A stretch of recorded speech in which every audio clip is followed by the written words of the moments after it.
I know I saw a lot of people posting on social media. Sometimes a commute that takes 30 minutes took people 90 minutes or maybe 2 hours to get where you needed to go last night. Now, I don't think it's going to be quite as bad this morning, but I do just want to caution you that there are still some icy spots that we're going to have to deal with here through the day. These are the road conditions. Again, wherever you see kind of the blue, that's where we've got not maybe full-on snow cover, but patches, all right? And that could be on some of the interstates as well. Within the city, it hasn't been too bad, but again, watch the bridges and overpasses for sure. Tara will be in at the top of the hour kind of guiding you through everything. But hopefully, fingers crossed, we get through this morning drive okay, despite maybe some of the slick conditions in some areas.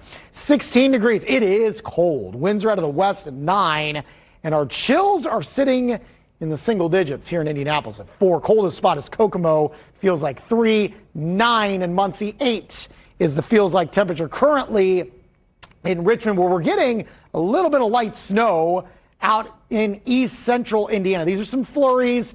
A cold front's kind of dragging through the eastern part of the state, just squeezing. It's wringing out whatever moisture is left in the atmosphere, and that's what we're left with here. But again, we're cold enough, just like last night, to see some of this light snow sticking in east central Indiana. So please be aware of that here for this morning. That probably shouldn't last very long as we get going into the rest of your morning hours, which a lot of low cloud cover still kind of hanging out here for this morning. I do expect, however, that the clouds will break as we get deeper into the day. This area of high pressure will be kind of the rule.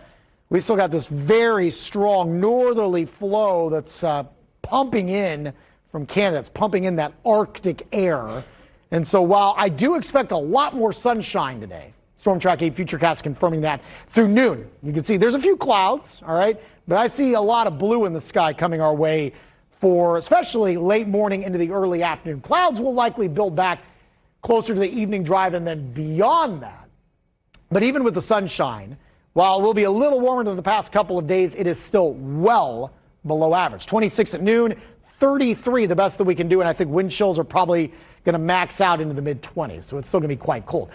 24 tonight, partly cloudy. It's still chilly, but we're maybe not as cold. Wind chills maybe avoid single-digit range, so that would be welcome news, but it's still going to be plenty cold enough when you wake up tomorrow morning. I think we're in for a pretty cloudy day tomorrow, all right? 28 in the morning, 36 at noon. Note that we are warming up. 40s on the way for the afternoon, but it comes at a cost. Gusty winds could reach up to 40 miles per hour during the afternoon hours tomorrow. And I do see some precip chances coming our way. Storm Track 8 Futurecast through the morning. I know it's not showing much, but I do think some light freezing drizzle for the morning drive certainly can't be ruled out. Now, I think midday into the afternoon, we're quiet. A cold front then moves through during the evening hours. That's going to bring a quick burst of snow. Could get a very light accumulation again late tomorrow night, followed by another brutal shot of Arctic air. You can see that filling in back behind this front. So while we're briefly into the 40s and closer to average tomorrow, we're back in the freezer to wrap up the week in the Hensley Legal Group 7-day forecast from 42 tomorrow, 26 on Thursday, 31 on Friday. Here's some good news. Temperatures back to average for the weekend. 42 Saturday, 47 with a chance of showers